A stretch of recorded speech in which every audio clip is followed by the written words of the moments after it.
بسم الله الرحمن الرحیم. د مرګ نه پس و شیزونه داسې لري چې هغه د هغې ثواب به دی انسان ته رسي. دا و شیزونه کم کم دي چې دې ته صدقه جاریه ویل کېږي. دا کم کم شیزونه دي، په دې باندې به ان شاء الله تعالی نن خبره کوو او دا په غور سره واورئ، ځکه چې د انسان د مرګ څه پته نه لګي. چې کله انسان مړ شي نو د کاته بند شي، یعنی ظاهره خبره چې دې مړ شو نه د موس کولی شي، نه روزه نیسلی شي، نه زکات ورکولی شي، نه تهجد کولی شي، نه صدقه کولی شي، سم نشي کولی، نیک اعمال نشي کولی په خپله. لیکن دا و کارونه که چېرې خپل په زندګي کې دی وکړي نو د مرګ نه پس به دی مړ شو، لیکن د هغې نه باوجود به دته د دې شیزونو چې کوم دا چې کوم اعمال دی چې د په دنیا کې ګډ دي چې دې ته صدقه جاریه ویل کېږي، د دې ثواب به دې کس ته رسي. نو هر یو مسلمان دا غواړي چې د مرګ نه پس هغه ته ظاهره خبره دغه بیا محتاج وي، هغه بیا نور خلکو ته محتاج وي چې دغه چې کوم رشتہ داران وي،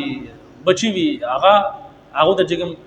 مثال طور پر دعاګانې کوي یا دغه شانتي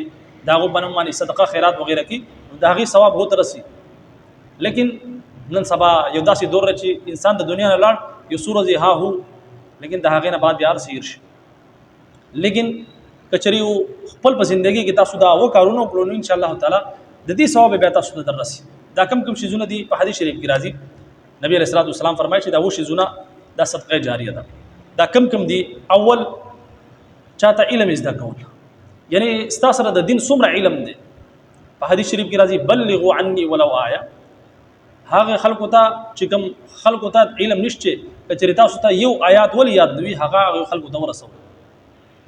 نو دا زمونږ اساسو ذمہ داری ده چې موږ خلکو ته دین وکړو، چې څومره زمونږ سره علم دی هغه علم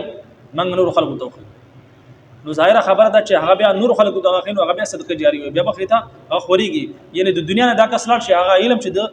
بل چاته خولوي، قرآن خولوي، یا دغه شانتي د حدیث علم، یا دغه شانتي د منظم مسائل، یا دغه شانتي د دین چې څومره خبرې دي چې تاسو ته څومره یادي هغه چې کوم خلک چاته دغه علم نشته هغه هغه ته زده کی، نو دې ته علم ویل کېږي،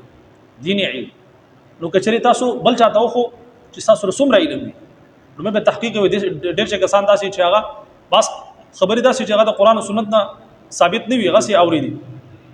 نو به تحقیق وي چې آیا دا خبره ده قرآن او سنت ته ثابت ده یا نه ده. که ثابت وي د مستند عالم دین نه خپل د امام صاحب ته تاسو د هغې نه بعد بیا کوشش کوو چې هغه خورای مهته خبره چې کوم نور خلک ته چې کوم ناپوهه خلک دی هغه ته هغه خبر رسول، هغه علم رسول، دا صدقه جاریه ده. هغه بیا مخې ته نور ته خلکو ته هغه خیر، نو دغه شان دی هغه سلسله بیا جاری وي. نو دا د مرګ نه پس په هم دیګستا دغه ثواب ملويږي. اول علم.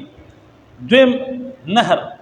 یو کس داسې چې هغه خپل په ژوندۍ کې یو علاقه داسې چې هلته کې د نهر ضرورت وي، هغه نهر جاری کی، هغه وکني او جاری کی، نو چې تر څو پورې هغه نهر موجود وي هغه کې اوبه بهيږي، خلک ته فائدہ وچتي، نو د قبر کې موجودي د هغه ثواب به ته ملويږي. یا دغه شانتي مثال طور پر یو کس داسې چې هغه لار جوړه کی، خلک په غیلار باندې زی راځي، نو ظاهره خبره ده دا د خلکو ته نفع ورکول دي، د خلکو سره حواله کول دي. د لار جوړه کړه په هغه باندې خلک زی راځي، نو په دې باندې هم د دنیا نه لاړ، لیکن دا صدقه جاریه د خلک دعا ته نه کوي، لیکن د هغه نه باوجود الله رب کوي نه چې دا لار د خپل جوړه کړل او مهنت کړل. نو دا اوس مثال طور پر کبدي باندې څومره خلک زی چې تر څو پورې غلار موجود ده خلک په زی راځي، نو دغه بدته ثواب ملويږي. دغه شانتي دریم نمبر د اوبو کوې جوړول. یو زیاده سي چې هلته کې وبنوي، هلته کې یو کس راولګي، هغه هلته کې کوې جوړږي. نو نن سبا کې ظاهره خبره ده د بورینګو سیستم دی بعض علاقې داسې چې هلته کې سره وبنوي، نو چې الله حضرت وسط ورکړی وي نو غوړه پکار ده چې هغه په داسې علاقو کې بورینګونه وغیرہ کې کوې جوړ کی چې خلک دا غینا او به استعمالي، چې تر څو پورې هغه خلک استعمالي. یا دغه شانتي یو ځکه کولر ولګوا سړی وب کې دغه دغه ترتیب جوړ کا، یا دغه شانتي بلارو کو کیلو غرونو علاقو کې اکثر داسې چې خومانی یخوي سکوټګي ونه جوړ کړي بلاري باندې پیادل خلک ځي، دا غینا وب خلک سکی، نو دا هم یو صدقه جاریه ده. نو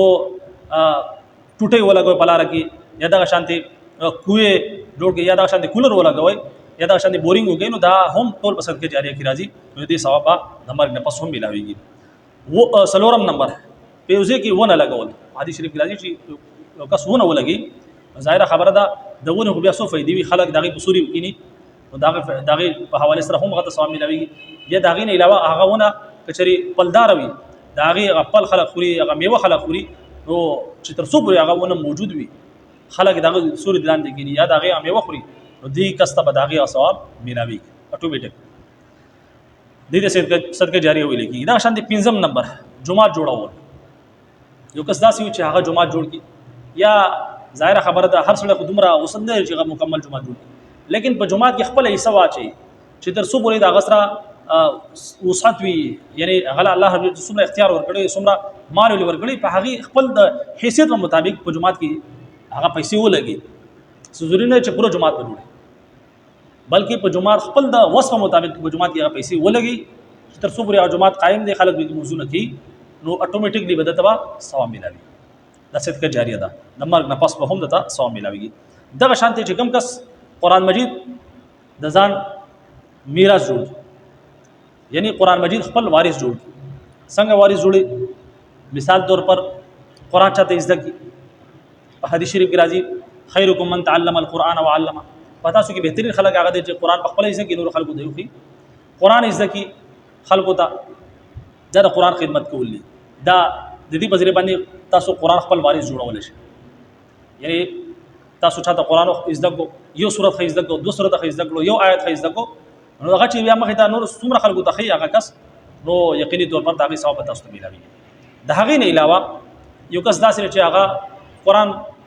نشي زده کولای خلکو نشي خودلای نو هغه راولګي قرآن واخلي هغه چې کوم د مدرسو کې یا دا شان په جماعتونو کې کیدي چې تر څو پورې هغه خلک قرآن وي قرآن موجود وي نو دته به دغه ثواب ملایويږي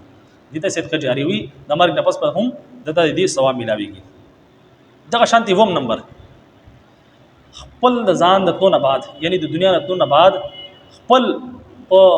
ژوندۍ کې خپل نیک اولاد یعنی خپل اولاد دغه تربیت کول نیک صالح تربیت اول ورکول دین په حواله سره د دنیا په حواله سره هر اعتبار سره داغه صحیح تربیت کول دا نیک اولاد چې کوم دي داوم صدقه جاری وي چې د مرګ نه پس پاده داغه لپاره مغفرت دعاګانې کې یا دغه شانتي کچري دا نیک اولاد دې پری دي دا ګوره ډېر غټ صدقه جاریه ده اسه هم په منګه تاسو باندې د اولاد حق دي نبی علیہ الصلوۃ والسلام فرمایي چې تاسو چې ما تحت دي الا كلكم راع وكلكم مسؤول عن رعيته تاسو چې ما تحت دي باغه حواله سره تاسو نه د قیامت پر باندې سوال کیږي چې تاسو دغه تربیت کړئ دین په حواله سره دنیا حواله سره هر اعتبار سره تاسو دغه تربیت کړئ نو یقیني طور پر دا صدقه جاریه هم ده هغه چې بیا دغه اولاد پیدا کی بیا دغه تربیت کی نو هغه ظاهره خبره ده د به سلسله وي د دنیا نه بلال شي دا سچ نسل چلیږي چې تر څو پورې هغه کې هغه عمل وي هغه پیړې یو پیړې زبل پیړې راځي نو دغه شانتي هغه سلسله به مخ ختم پړاوي منتقل کیږي نو ته د دنیا نه لاړې او د دنیا خپل په ژوندۍ کې تا خپل چې اولاد دي دغه نیک تربیت کړل دینی حواله سره خ تربیت کړل دینی حواله سره دنیوي حواله سره هر حواله سره تاسو خپل د ماشومانو خپل د اولاد صحیح تربیت کړل نو دا نیک اولاد هم صدقه جاریه ده لہذا دا وشي زونه داسري چې خپل په ژوندۍ کې دا تاسو کولای شئ نو کوشش دا وکړئ چې چری ټول نشي کولای چې کوم یو تاسو کولای شئ کوم تاسو وسرسي کم از کم د اولاد په حواله سره خوري انسان وسرسي یا دا شانتي علم چې څومره زده کې هغه مخه ته نور خلکو ته دا هر انسان داسې کولای شي دا شانتي یو ځکه ونه ولګي وړي ونه ولګي غټ شي دا هر انسان کولای شي دا شانتي په جمعات کې لغونه سم ملاو کې خپل دوست مطابق دا هر انسان کولای شي یا دا شانتي قرآن مجید بل چاته وخی یا دا شانتي قرآن مجید واخلې په جمعات کې په مدرسه کې ورکی نو دا ټول شیزونه داسې دا شانتي کولر وغیرہ ولګي خلکو تک راتګ لپاره خلک زی راځي هغه داغه نو بس کی ټوټي وغیرہ ولګي نو یقیني طور پر دا ټول شیزونه خپل د وسو مطابق انسان کولای شي نو کچري منګه دا خپل په ژوندۍ کې دا و کارونه وکړو ان شاء الله تعالی د مرګ نه پس پا دا شیزونه دا چې اعمال منګه کړلې خپل په ژوندۍ کې د دې ثواب منګه تاسو ته په قبر کې ملاويږي الله رب دې دعا ده چې الله رب دې منګه تاسو ته د سمجھ او د عمل کولو توفیق راکړي اجازه راکړي السلام علیکم ورحمت الله وبرکاته